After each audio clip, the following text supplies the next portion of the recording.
Innal hamdalillah nahmaduhu wa nasta'inuhu wa nastaghfiruhu wa na'udzu billahi min shururi anfusina wa min sayyiati a'malina may yahdihillahu fala mudilla lahu wa may yudlil fala hadiya lahu. Ashhadu an la ilaha illa wa ashhadu anna Muhammadar Rasulullah wa ashhadu anna sayyidana Muhammadan abduhu wa rasuluh. Allahumma shalli ala sayyidina Muhammad wa ala alihi wa sahbihi wa man tabi'ahum bi ihsani illa yaumiddin. Amma ba'du. Fa ya ayyuhan hadirun ittaqullaha haqqa tuqatih wa la tamutunna illa wa antum muslimun. Qala Allah Ta'ala ya ayyuhalladzina amanu ittaqu rabbakumul ladzi khalaqakum min nafsin wahidah wa khalaqa minha zawjaha wa bassa minhuma rijalan katsiran wa nisaa'a wattaqullaha allazi tasaaluna bihi wal arham innallaha kana 'alaikum raqiba. Hadirin sidang jamaah Jumat yang dimuliakan oleh Allah Subhanahu wa taala. Adapun tema khutbah kita pada siang hari ini yaitu moderasi beragama menurut pandangan Islam. Tak lupa pula ucapan syukur marilah kita ucapkan kepada Allah Subhanahu wa taala, Zat yang telah melimpahkan nikmat karunia-Nya, dan tak lupa pula selawat serta salam senantiasa kita ucapkan kepada Nabi besar kita Muhammad sallallahu alaihi wasallam, utusan yang membawa rahmat bagi alam semesta. Melalui mimbar yang mulia ini, khatib berwasiat kepada diri khatib pribadi dan umumnya kepada jamaah semuanya untuk senantiasa meningkatkan ketakwaan kepada Allah Subhanahu wa taala, yakni dengan cara menjalankan segala perintahnya serta menjauhi segala larangannya.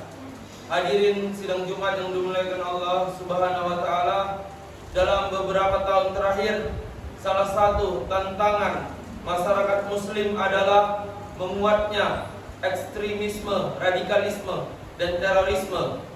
Jika dilihat dari perspektif sosiologi agama, ekstremisme dan radikalisme berpotensi menjangkit semua pemeluk agama, tidak hanya Islam saja. Meskipun agama pada dasarnya tidak mengajarkan kekerasan dan kebengisan, akan tetapi harus diakui bahwa sebagian oknum umat beragama yang menjadi pelaku tindakan kekerasan dan teror sering menyandarkan tindakannya pada teks-teks suci agama.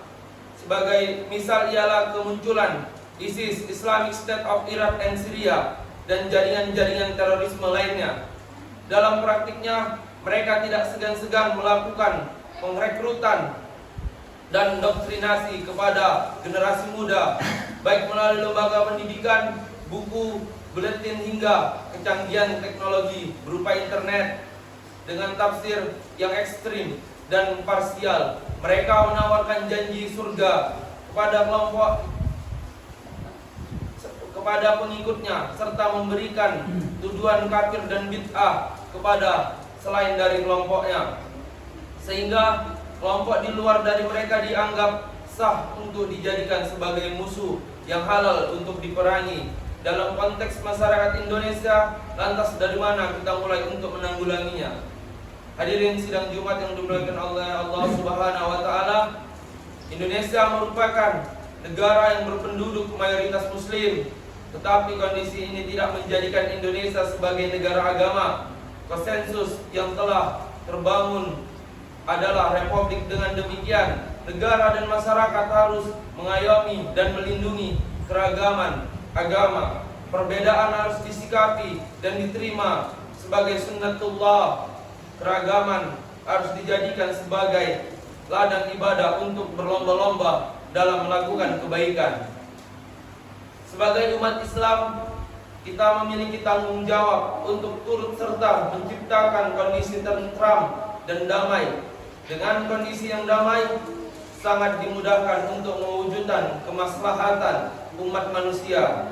Di sisi lain, Islam dengan tegas menolak sikap terorisme, radikalisme, anarkisme, keberingasan dan pengerusakan yang mengatasnamakan agama. Tidak lain karena hal tersebut sangat bertentangan dengan nilai-nilai dan watak dasar Islam. Kita sebagai kaum muslimin Indonesia yang menjadi mayoritas sangat paham bahwa Indonesia bukanlah negara agama, melainkan negara yang memiliki banyak agama serta suku bangsa.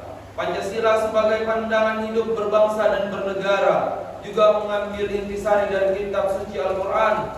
Tokoh-tokoh pendiri bangsa dengan memiliki latar belakang agama yang dianut telah bahu-membahu berperan penting dalam mendirikan sebuah negara yang bernama Indonesia. Oleh karenanya, Indonesia bukanlah milik satu agama, tetapi dimiliki oleh semua agama. Baik umat Islam maupun penganut agama lain harus berupaya memahami dan mengamalkan ajarannya masing-masing dalam bingkai merawat kemajemukan dan kemajuan Indonesia. Hal ini tidaklah berlebihan, mengingat setiap agama pasti mengajarkan nilai dan budi luhur. Oleh karenanya, hidup damai dan toleran sudah semestinya menjadi komitmen bersama. Dalam konteks ajaran Islam, toleransi agama juga telah ditegaskan di dalam Al-Quran. A'udzubillahi minasyaitonir rajim. Lakum dinukum waliyadin, yang artinya untukmu agamamu, untukku agamaku. Umat Islam harus berupaya mewujudkan ajaran-ajaran mulianya guna berlomba-lomba dalam kebaikan, menciptakan keadaban publik serta mewujudkan kemaslahatan umat manusia. Hal ini bisa dimungkinkan jika sikap toleran dan moderat menjadi prinsip dasar dalam kehidupan bermasyarakat.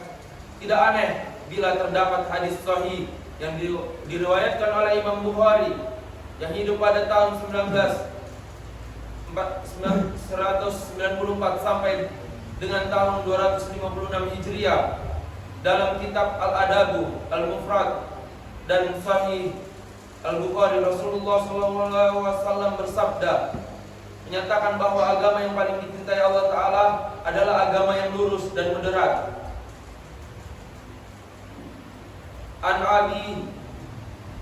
Ibnu Abbas qala qila li Rasulillahi sallallahu alaihi wasallam ayyul adyani ahabbu ilallah qala hanifiyah samha, yang artinya diriwayatkan dari sahabat Ibnu Abbas radhiyallahu anhu, suatu ketika ditanya kepada Rasulullah sallallahu alaihi wasallam, agama apa yang paling dicintai oleh Allah? Maka Rasulullah sallallahu alaihi wasallam menjawabnya, agama yang lurus dan moderat. Hadis riwayat Al-Bukhari. Hadis ini menggambarkan pada kita bagaimana Nabi Muhammad SAW secara eksplisit menjelaskan posisi toleransi dan moderasi dalam Islam.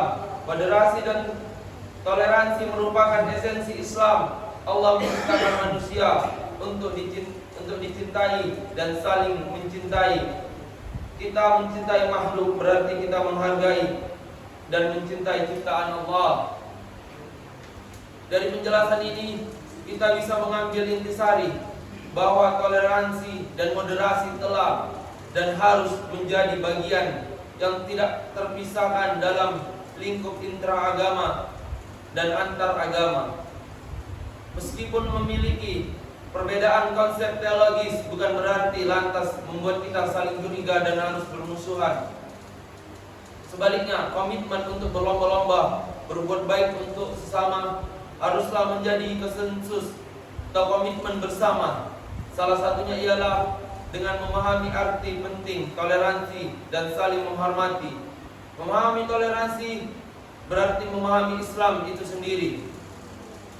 Bahkan juga dapat dimaknai sebagai upaya memahami agama-agama lain Karena agama-agama lain juga mempunyai ajaran yang sama tentang toleransi, cinta kasih dan kedamaian. Realitasnya, kesadaran toleransi belum sepenuhnya disadari sebagai misi beragama, sehingga sikap intoleran kerap dijumpai di tengah-tengah masyarakat. Seakan-akan menjadi intoleran lebih mudah dibandingkan menjadi toleran. Sikap intoleransi tercermin pada tindakan kekerasan, perundungan kata-kata kasar yang dilakukan di media sosial, intimidasi, membakar rumah ibadah orang lain, dan tindakan terorisme sebagai puncak aktivitasnya.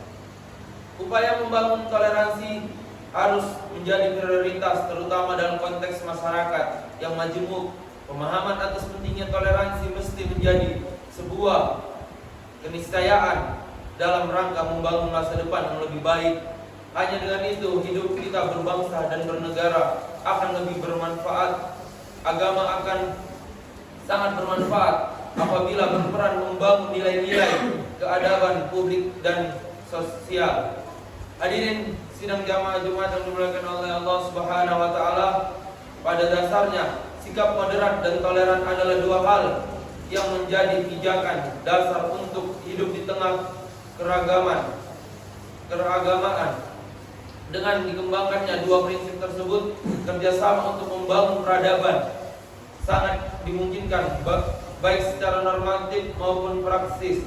Nabi Muhammad SAW sudah menekankan urgensi risalah yang beliau dakwahkan.